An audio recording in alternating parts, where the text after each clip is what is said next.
여러분 안녕하십니까? 대선지서 이사야 제 3강을 시작하겠습니다. 자, 우리는 잠깐 3강에서 메시아 예언을 잠깐 살펴보겠어요. 4장 2절에 보면 여호와의 싹, 체마흐, 싹이라는 단어가 나오고 있습니다. 싹, 혹은 우리말로는 순이 되겠죠. 연한 순같이. 이 표현은 성경에 계속해서 나오고 있는 표현입니다. 나중에 이세, 다윗의 아버지 이세를 얘기할 때도 위대한 아버지가 아니죠. 이세는 그야말로 형편없어요. 아주 연약한 아버지고 농부죠. 거기에서 위대한 다윗이 태어나는 것입니다. 연한 순 같은 예수님도 용모나 풍채가 그렇게 대단하거나 사람들이 보기에 훌륭하거나 그렇지 않다 했죠. 그래서 그 요세푸스의 기록에 보면은 예수님은 마치 그 나이가 한 50세 된 것 같은 그런 얼굴을 하고 있다. 우리가 영화를 보면은 참 그 미남 배우가 예수님의 역할을 하는데 그렇지 않다는 거죠. 연한 순같이 싹으로 등장하는 메시아의 예언. 그리고 이제 그 6장에서 아까 제가 잠깐 잘못 얘기한 것 같은데 우시아 때 6장의 배경은 우시아고 우시아의 아들이 요아스죠. 요아스입니다. 요아스 왕. 요아스는 아버지에 비해서는 굉장히 두려움이 많았어요. 겁쟁이였어요. 이사야 선지자는 요아스에게 계속 권면하고 경고합니다. 뭐가 두렵느냐? 뭐가 두려우냐? 하나님이 우리와 함께 하시는데 두려울 게 뭐 있느냐? 6장에서 그래서 이사야는 그 스라프 동사는 스라프인데 그 타는 불이죠. 타는 불. 하나님의 임재를 체험한 성령을 의미하기도 합니다. 성령 충만한 이사야가 뭐가 두렵겠어요? 그러니까 선지자는 스스로 하나님의 신에 사로잡혀야 되죠. 그거 없이 무슨 선지자 노릇하겠습니까? 하나님의 말씀에 사로잡혀야 되고요. 오늘 주의 종들도 마찬가지예요. 우리가 선지자는 아닙니다. 선지자적인 삶을 살아야 되겠죠. 이사야 같은 삶을 살아야 되겠지만 우리는 이사야가 아니에요. 내가 선지자다 하면 그건 좀 위험한 거예요. 왜냐하면 선지자는 하나님의 말씀을 직접 받아서 그 하나님의 계시를 전달했거든요. 우리는 하나님의 계시를 전달할 수는 없잖아요. 계시는 이미 끊어졌는데 계시가 기록된 하나님의 말씀을 증거하는 거죠. 그래서 우리는 선지자가 아니라 선지자적인 삶을 살아야 되는 거죠. 선지자 같은 삶을 살아야 되는 것입니다. 이사야 같은, 에레미야 같은, 에스겔 같은, 여러분 제 이 표현을 잘 주의 깊게 들었으면 좋겠어요. 자, 요아스. 그래서 두려워하는 요아스에게 요아스 7장에서 이사야는 이런 예언을 합니다. 알마 앞에는 정관사가 붙었어요.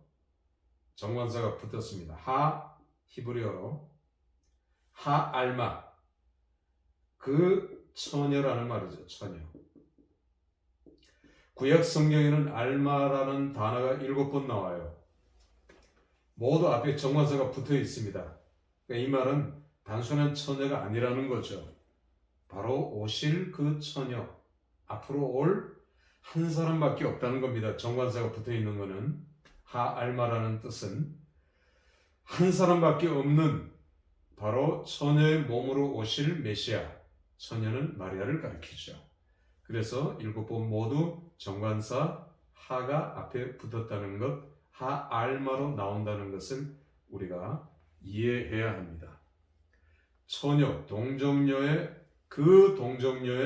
몸을 입고 오실 메시아를 찬양하고 예언합니다. 그러면서 그 다음 절에 임마누엘, 자 이렇게 띄워서 읽어야 되겠죠. 하나님이 임마누, 우리와 함께 하신다. 그래서 임마누엘이라는 말은 이 알마 더불어서 예수 그리스도의 별명이 됩니다. 별명. 임마누엘로 오실 메시아. 임마누엘로 오실 메시아. 이런 표현은 이사야 6장에 보면은 이사야 6장에서 그 영광, 역시 정관사가 붙습니다. 그 영광, 이제 그 영광이라는 말, 이게 요한복음에는 그 1장 14절 우리가 그 영광을 보니 똑같은 거예요. 똑같은 표현을 요한복음에서 인용하고 있습니다. 하나님의 그 놀라운 영광, 하나님의 임재거든요. 그 하나님의 영광을 내가 직접 체험했다는 것입니다. 이 임재라는 말, 이제 make tent, 혹은 이제 스라보로 인해서 내가 하나님의 그 영광을 체험한, 그럴 때 이 영광이라는 단어도 요한복음 1장 14절에는 예수 그리스도를 지칭하는 표현으로 사용하고 있죠. 우리는 이 6장에서 이런 표현도 찾아볼 모든 메시아에 관계된 단어들입니다. 성육신, 말씀이 육신이 되어 우리 가운데 거하시니, 인카네이션 하시는, 성육신 하시는 그 하나님의 영광이라는 표현, 또 임마누엘 하신 하나님이 우리와 함께 하시는데, 요아스, 네가 뭘 두려워하느냐는 것입니다. 이렇게 메시아의 예언이 계속되면서 11장에 가서 또 메시아의 예언이 등장하고 있는 것을 보게 됩니다. 자, 11장 가기 전에 9장을 먼저 볼까요? 이사야 9장을 보면 한 아기로 오신다. 아기로 오실 메시아. 우리는 지금 이사야서에서 메시아적인 관점, 메시아의 예언을 집중적으로 보고 있습니다. 아기로 오실 메시아. 그 아기는 정사를 메었고 할 때 그 정사는 십자가예요. 십자가. 그리고 모사라. 성령에 대한 이제 별명이 모사죠. 모사로 오실. 예수님의 장차 사역은 단독 사역이 아니라 성령과 함께 하시는 사역이라는 것을 이사야서는 계속 강조합니다. 이렇게 9장에서도 마찬가지고요. 아기로 오시는데 어깨에 정사를 메었고 그 이름은 기묘라, 그 이름은 모사라, 모두 예수 그리스도에 대한 별명입니다. 영존하시는 아버지 할 때 영존, 영원히 존재하시는, 영원히 우리와 함께 하시는, 그러니까 예수 그리스도 장차 오실 메시아, 그분은 하나님과 동격이라는 것을 강조하고 있는 부분이에요. 이 예언입니다. 그리고 십자가 사역, 펠레, 모사, 경이로운 그런 기묘라, 이렇게 장차 오실 메시아 예수 그리스도에 대한 예언을 하고 있는 것을 보게 됩니다. 이제 11장으로 다시 넘어가면 11장은 이새의 줄기에서, 아까 제가 이새라는 표현을 썼지만 다윗의 아버지, 왜 다윗의 줄기라는 표현을 써야 되는데 다윗의 줄기라는 표현을 쓰지 않고 이새를 썼을까? 이것과 관계 있는 것입니다. 싹, 연한 순으로 오신 예수 그리스도의 오심은 미약한 거죠. 연약한 이새의 줄기, 이런 예언이 11장에 다시 나오고 있는 것을 보게 됩니다. 한 싹, 체마흐. 그리고 다윗 왕조를 이루고 그 다윗 왕조의 후손으로 오실 메시아를 강조하고 있습니다. 11장 이게 1절이고 2절에는 다시 성령의 사역을 강조하고 있죠. 성령 여호와의 신 락, 그분은 곧 지혜와 총명과 모략의 신이요. 이게 성령의 사역입니다. 이건 매우 중요합니다. 예수님은 성령과 함께하는 사역을 보여주셔요. 메시아의 단독 사역이 아니라는 것을 이사야는 계속해서 강조하고 있습니다. 왜? 그분은 성령으로 오셨고 성령과 함께 하시는 사역을 보여주고 계셔요. 이제 4절, 5절에 가면 성부 하나님의 사역, 공의로 사역하시는 성부 하나님의 사역을 보여주시면서 성부, 성령, 성자의 사역을 강조하고 있는 것을 보여줍니다. 삼일체 하나님이 등장할 때는 굉장히 중요한 부분을 강조하기 위해서 삼위 하나님이 등장하고 있는 것을 보여주고 있어요. 바벨탑을 무너뜨릴 때는 우리라는 표현을 쓰셨죠. 복수. 그건 성부, 성자, 성령을 가리키는 것입니다. 바벨탑을 세운 그 인간들이 우리가라고 하는 복수를 사용했을 때 하나님께서는 그걸 이제 되받쳐서 우리가라는 표현을 역시 사용한 것을 보게 되죠. 자, 이렇게 메시아에 대한 예언이 계속해서 이어지는 것을 보게 되고요. 이사야서의 중심이 하나가 있습니다. 이사야서의 중심은 19장입니다. 19장. 왜 19장이냐? 19장은 애굽이 회개하는 놀라운 사건이 벌어집니다. 이사야의 메시지를 듣고 애굽이 회개해서 돌아와요. 장망성 이런 표현도 이제 나오고 있고요. 이 교만하던 이집트가 돌아오면 이방이죠. 이방이 돌아와요. 그리고 이방이 회복됩니다. 하나님께서 이방을 들어 쓰시는, 그리고 메시아가 오셔서 회복시킬 때 이런 이방도 회복시키시는, 예수님은 유대인만을 위해서 오신 것이 아니라 이방인들도 구원하기 위해서 오셨다는 것을 이 이사야를 통해서 역시 보여주고 있는 대목입니다.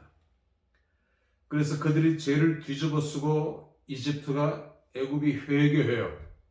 그리고 하나님께서는 그 애굽을 들어 쓰시는 것을 보게 됩니다. 애굽을 향해서 하나님께서 나의 백성 이런 표현을 쓰세요. 그런 의미에서 이사야는 매우 중요해요.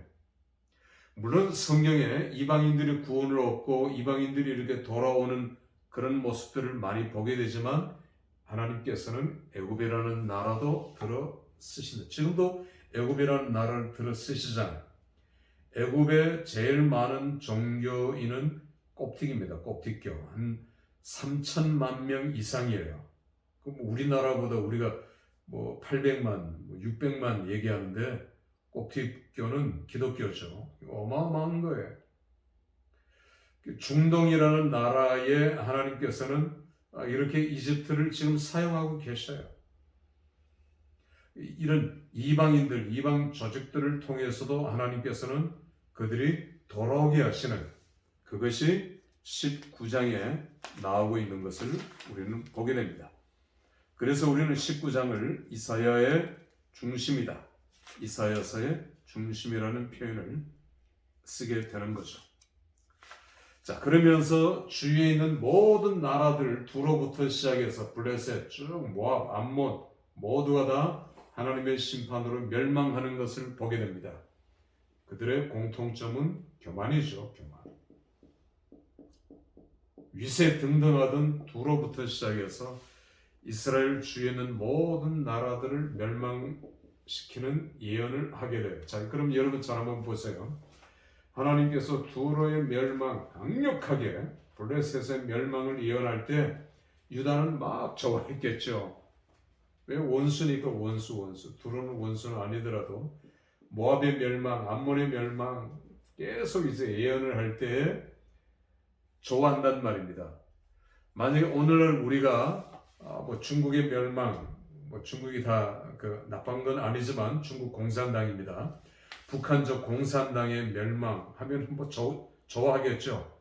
그런데 이게 뭘 의미하느냐 하면 다음은 너라는 거예요. 너.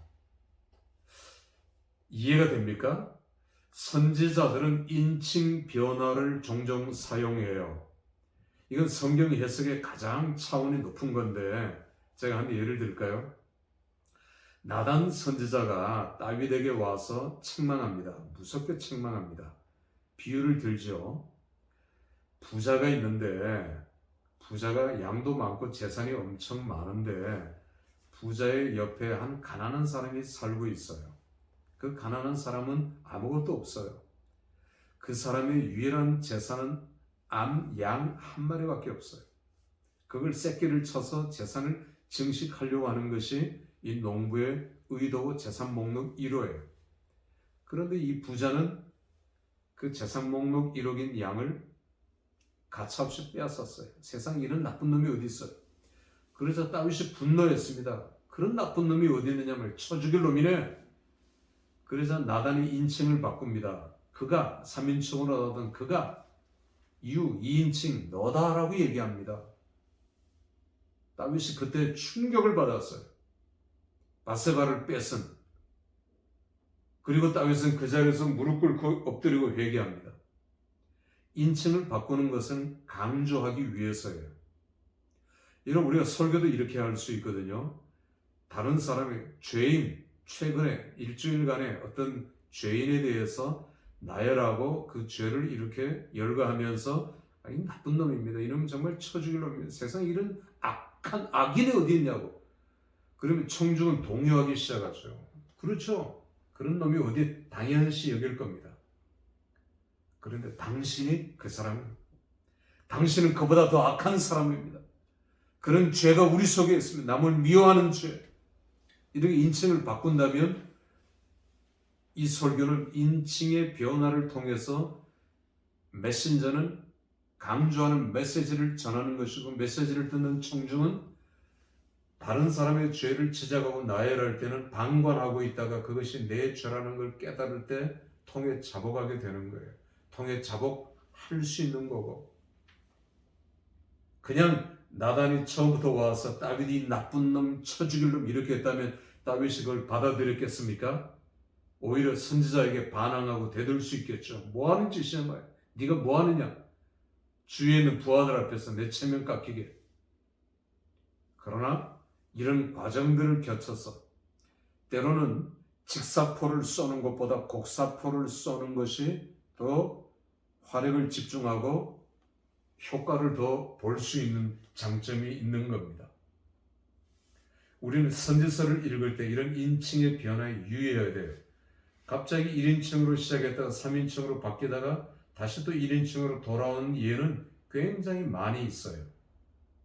우리가 이런 것들까지 세심해서 살펴볼 수 있는 그런 어떤 그 지경에 올라갔다라고 하는 것은 이건 아주 어떤 그 고수, 성경 해석의 고수, 설교자의 어떤 고수가 되겠죠. 근데 이게 우리의 목표예요, 목표. 거기까지 올라갈 수 있어요. 그래야 선지자의 그 표현, 선지자가 왜 이런 표현을 썼느냐, 그것도 우리가 읽어 내려가야 돼. 인칭의 변화에 유의해야 돼. 그러니까 제가 생각하기로 성경 해석의 가장 어려운 해석이 인칭 변화라는 겁니다. 인칭 변화를 통해서 이제 그 청중에게 요구하는 것이 뭔가, 뭘 청중에게 요구하는가, 우리는 그런 것들을 이해할 필요가 있겠죠. 자, 이렇게 계속해서 다른 주위에 있는 나라들에 대한 예언을 하고 있는 것을 보게 됩니다. 27장에 가면 드디어 그날 27장은 수미 상관 구조를 보여줘요.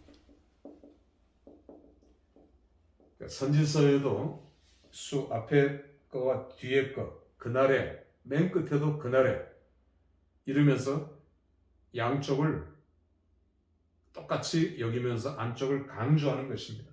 그날에 어떤 일들이 일어날까, 그날에 어떤 일들이 벌어지는가, 그런 것들을 강조하는 27장 우리가 살펴볼 수 있습니다. 여기까지 하겠습니다. 감사합니다.